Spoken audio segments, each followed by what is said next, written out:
오늘 은혜 받으실 하나님의 말씀은 이사야 27장 말씀입니다. 이사야 27장. 이사야 27장 우리 다 찾으셨으면 한 목소리로 봉독하겠습니다. 그날에 여호와께서 그 견고하고 크고 강한 칼로 날렘 뱀 리어야단 곧 꼬불꼬불한 뱀 리어야단을 벌하시며 바다에 있는 용을 죽이시리라. 그날에 너희는 아름다운 포도원을 두고 노래를 부를지어다. 나 여호와는 포도원 지기가 되며 때때로 물을 주며 밤낮으로 간수하여 아무든지 상해하지 못하게 하리로다.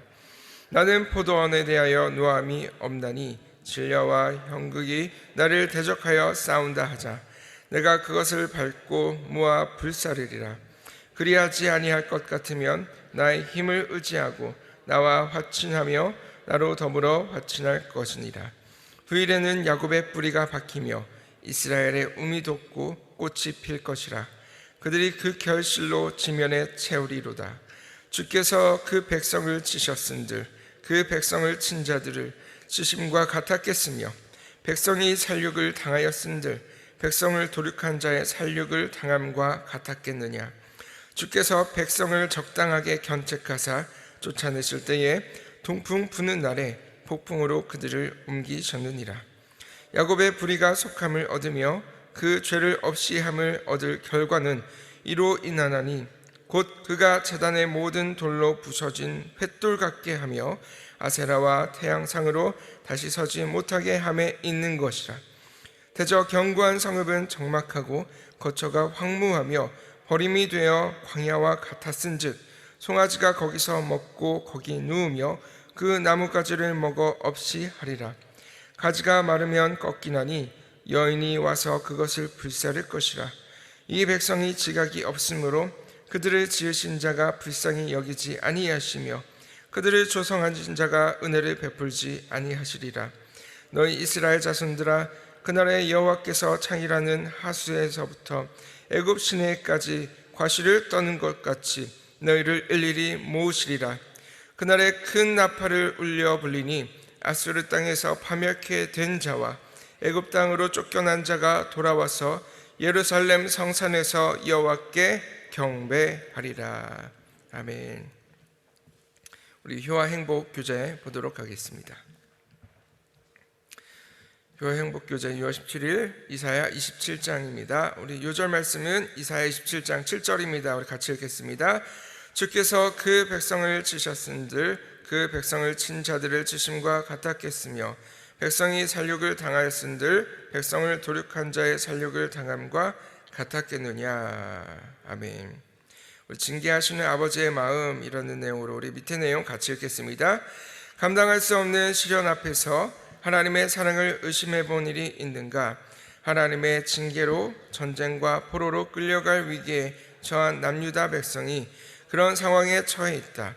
하나님께서 우리를 이방인들처럼 취급하시는구나 라고 생각하며 남유다 백성은 하나님의 사랑을 의심한다. 환경에 눌려 낙심하는 그들에게 이사야는 그것이 아니라고 선포한다. 이사야는 백성에게 새로운 포도원의 노래를 가르쳐준다.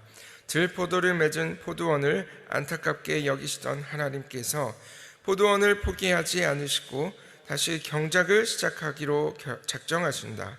더 이상 하나님은 포도원에 대해 화를 내지 않으시고 열매를 맺지 못하도록 방해하는 찔레와 가시덤불을 모아 불살라 버리신다.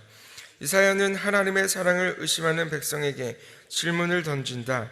하나님께서 이방 민족을 벌하신 것과 같은 마음으로 너희를 벌하실 것이라고 생각하느냐?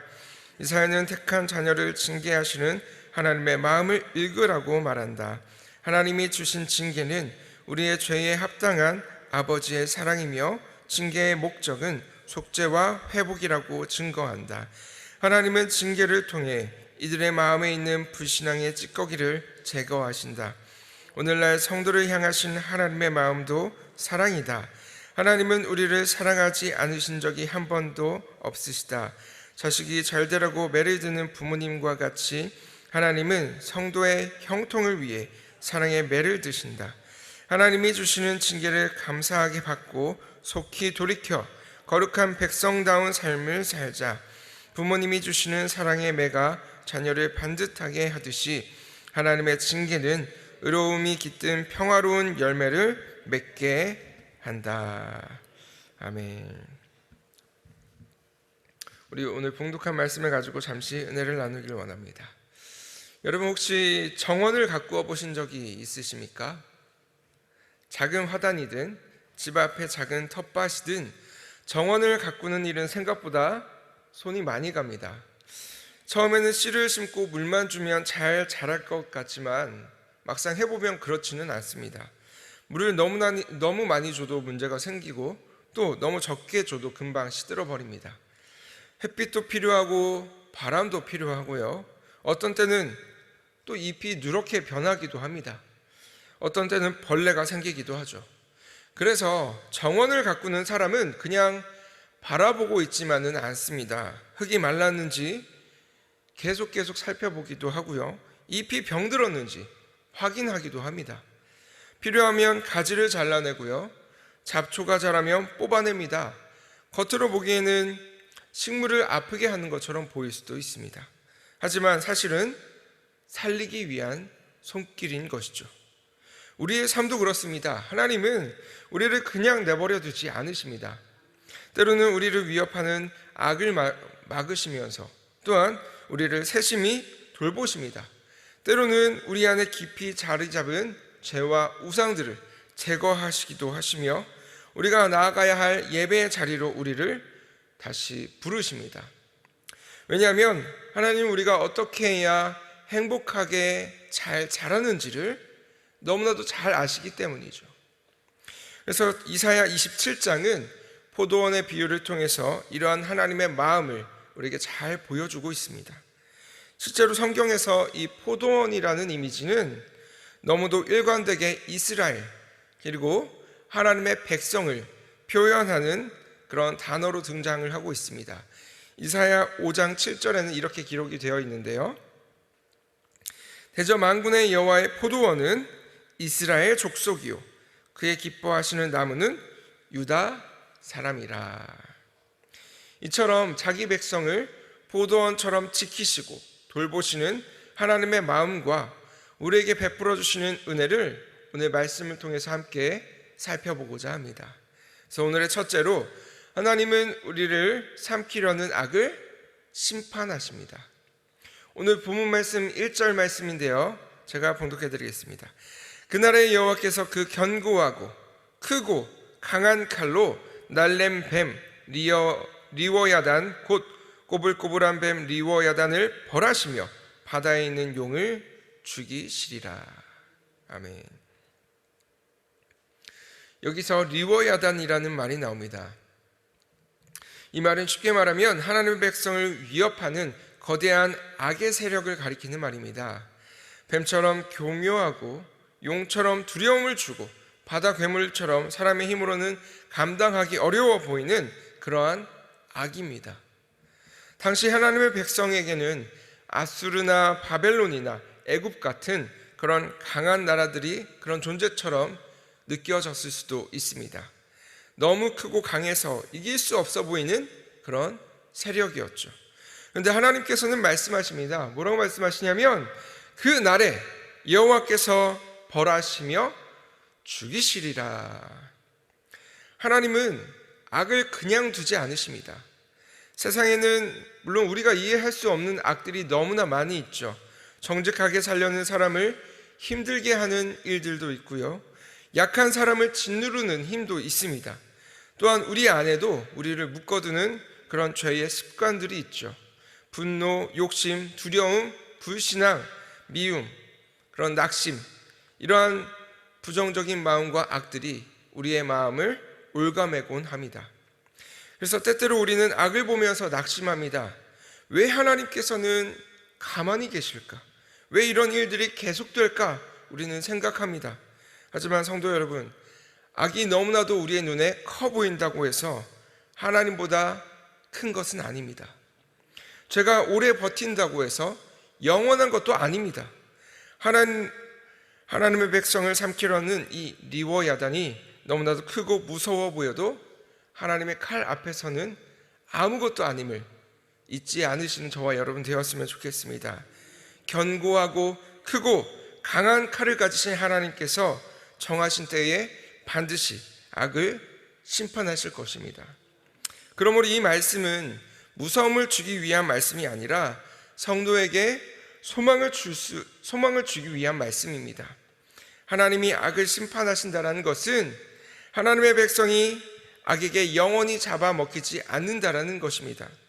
하나님이 리워야단을 죽이신다는 것은 우리를 위협하는 어둠이 마지막 때의 주인이 아니라는 것입니다. 우리의 인생의 마지막 결정권은 악에게 있는 것이 아니라 하나님께 있습니다. 성도 여러분, 우리가 믿는 하나님은 모든 것을 심판하시는 전능의 하나님이심을 기억하시기 바랍니다.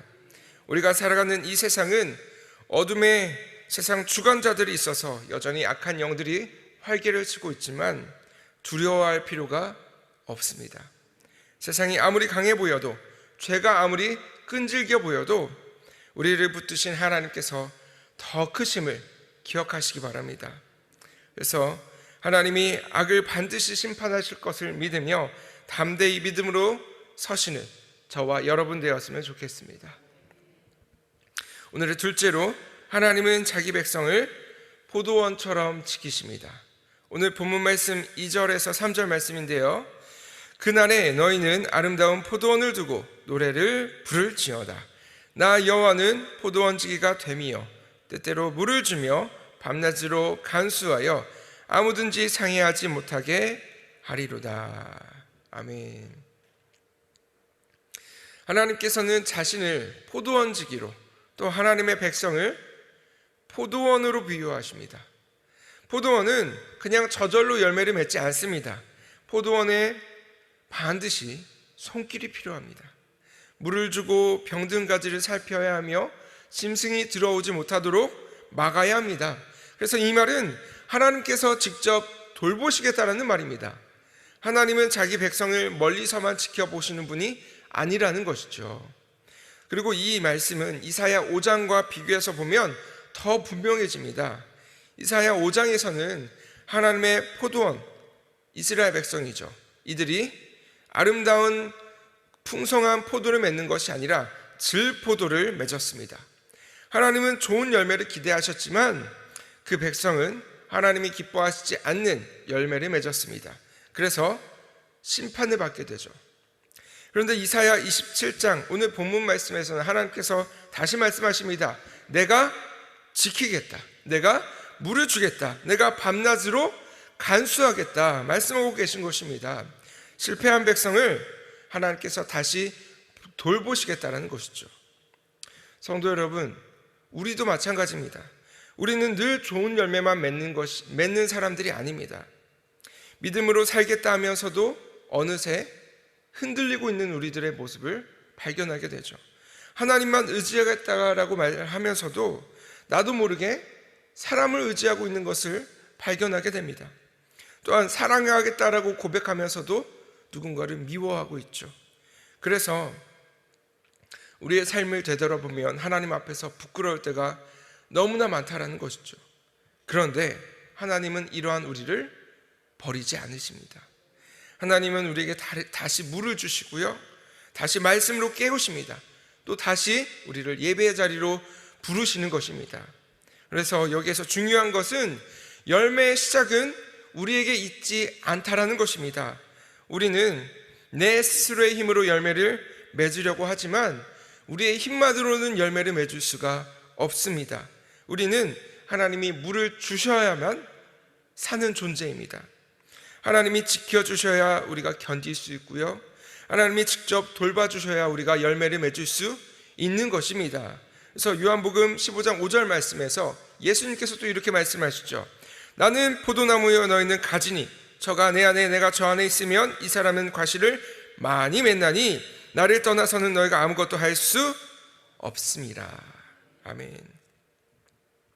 그러므로 우리는 하나님 앞에 꼭 붙어 있어야 합니다. 말씀에서 멀어지지 말아야 합니다. 예배를 가볍게 여기지 말아야 한다는 것이죠. 기도의 자리를 포기하지 마시기 바랍니다. 왜냐하면 하나님은 그 자리에서 우리에게 물을 주시고 우리를 다시 살리시고 열매를 맺게 하시기 때문입니다. 그래서 포도원지기가 되시는 그 하나님께 꼭 붙들려서 풍성한 열매를 맺으시는 저와 여러분 되었으면 좋겠습니다. 마지막 셋째로, 하나님은 징계받는 백성을 다시 예배로 모으십니다. 오늘 본문 말씀 9절에는 이렇게 말씀합니다. 야곱의 불의가 속함을 얻으며 그 죄를 없이 함을 얻을 결과는 이로 인하나니. 하나님은 자기 백성을 지키십니다. 그런데 여기서 지킨다라는 말은 무조건 편하게만 두신다라는 말이 아닙니다. 사랑하기 때문에 하나님께서는 우리를 다루시죠. 그리고 사랑하기 때문에 죄를 그냥 두시는 것이 아니라 우리 안에 있는 우상을 무너뜨리시는 것입니다. 이스라엘은 하나님의 백성이었지만 하나님만 의지하지 않았습니다. 우상을 의지했습니다. 또한 강한 나라를 굳게 붙들었었죠. 자기 힘을 의지했었습니다. 그래서 하나님은 그들을 징계하셨습니다. 그러나 그 징계는 완전히 버린다라는 것이 아니었습니다. 하나님은 자기 백성을 원수처럼 멸망시키고자 한 것이 아니라 그 하나님의 징계의 목적은 죄를 없이 하고 다시 살리기 위함이었습니다. 그래서 우리는 여기에서 하나님의 징계를 올바로 보아야 합니다. 하나님이 우리의 삶을 다루실 때가 마찬가지로 있죠. 내가 붙들고 있는 것이 무너질 때가 있습니다. 자랑하던 것이 힘을 잃을 때가 있습니다.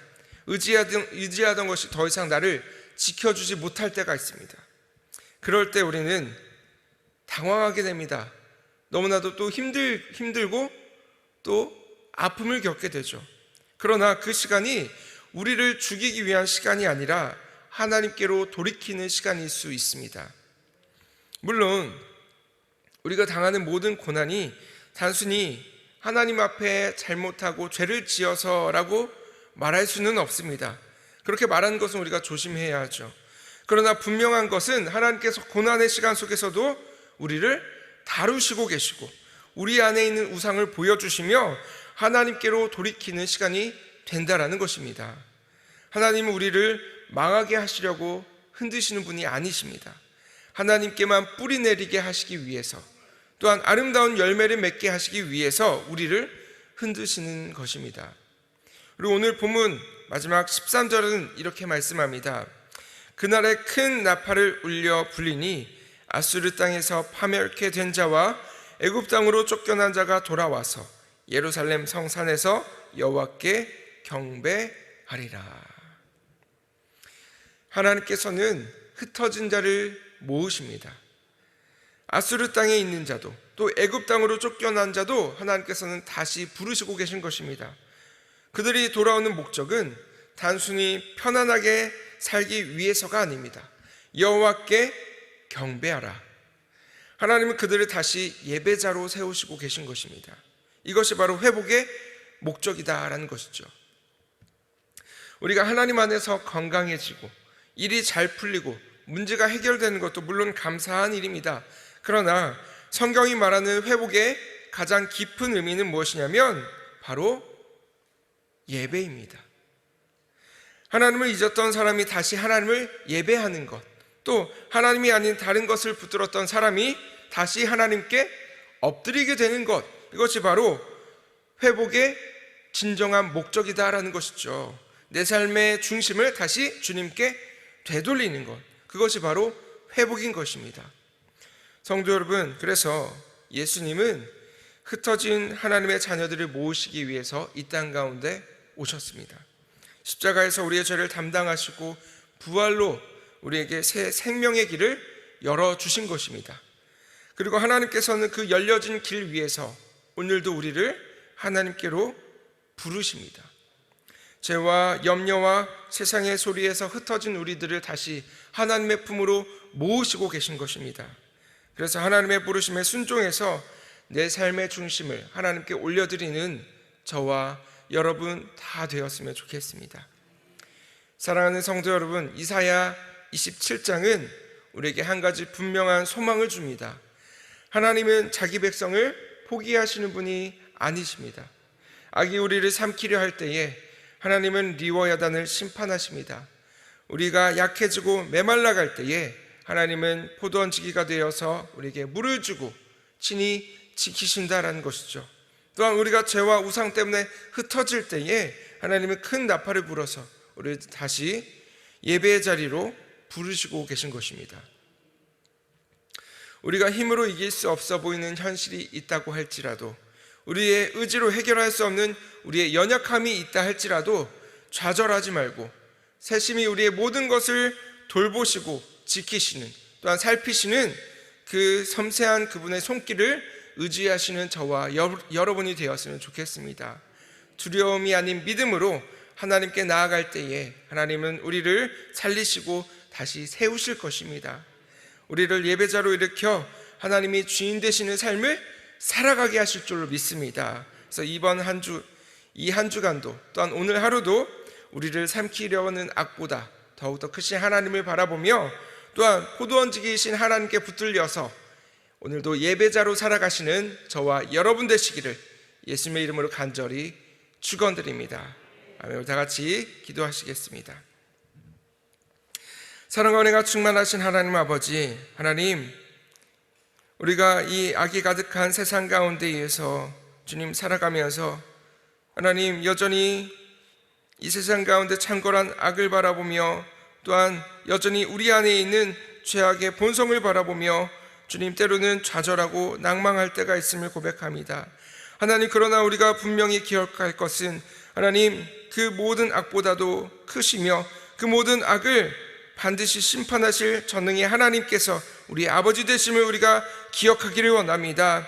하나님, 날마다 그 하나님의 손에 붙들려서 하나님 날마다 우리를 세심히 돌보시는 하나님의 손길을 경험하게 하여 주시고, 주님, 우리가 알지 못하는 주님 그 하나님의 놀라운 계획 가운데 우리가 붙들려서 하나님의 인도하심 따라 날마다 나아가게 될 수 있도록 주님 역사하여 주시옵소서.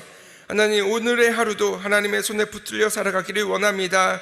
우리가 아버지 다 이해할 수 없는 문제와 또한 아버지 어려움 속에서 살아가지만 하나님 그 가운데에서도 주님께서 아버지 세심히 돌보시고 살피시는 하나님 그 능력의 아버지 오른팔로 아버지 우리를 붙들어 주시고 은혜 가운데 살게 하여 주셔서 하나님 오늘도 그 안에서 기쁨으로 살아갈 수 있도록 주님 아버지 오늘도 우리를 인도하여 주시옵소서. 하나님, 우리의 자녀와 또한 가정과 우리의 모든 맡겨진 일 가운데 하나님 그 모든 것을 우리의 힘으로 감당하며 우리의 손으로 아버지 붙들고 있지 않길 원합니다. 우리의 손으로 붙들고 나의 힘으로 해결하고자 했던 것들 아버지 이제는 내려놓게 하여 주시고 하나님께 모두 내어 맡기며 하나님 그 하나님 안에서 평안함으로 아버지 날마다 은혜를 누리며 나갈 수 있는 우리가 되게 하여 주시옵소서. 아버지 약한 세상 가운데서도 주님 합당한 때에 부어주시는 크고 놀라운 하나님의 은혜를 날마다 경험하며 하나님 앞에서 날마다 기쁨으로 살아가는 우리가 될 수 있도록 주님 역사하여 주시옵소서. 감사드리며 오늘도 살아 역사하시는 예수님의 이름으로 간절히 기도드립니다. 아멘.